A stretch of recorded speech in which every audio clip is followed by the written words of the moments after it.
You ask Tiger to solve. This deals with linear equations with one unknown. The final result is x equals 95 over 8. Let's solve it step by step. Group all x terms on the left side of the equation. Subtract 2x from both sides. Group like terms. Simplify the arithmetic. Group like terms. Simplify the arithmetic. Group all constants on the right side of the equation. Add 91 over 4 to both sides. Combine the fractions. Combine the numerators.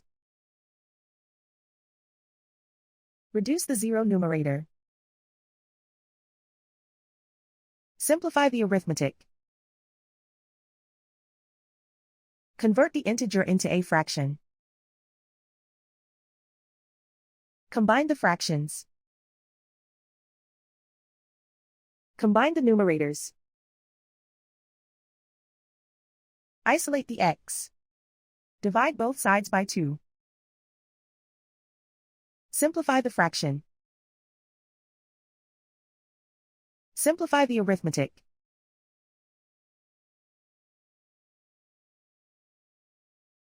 And so the final result is x equals 95 over 8.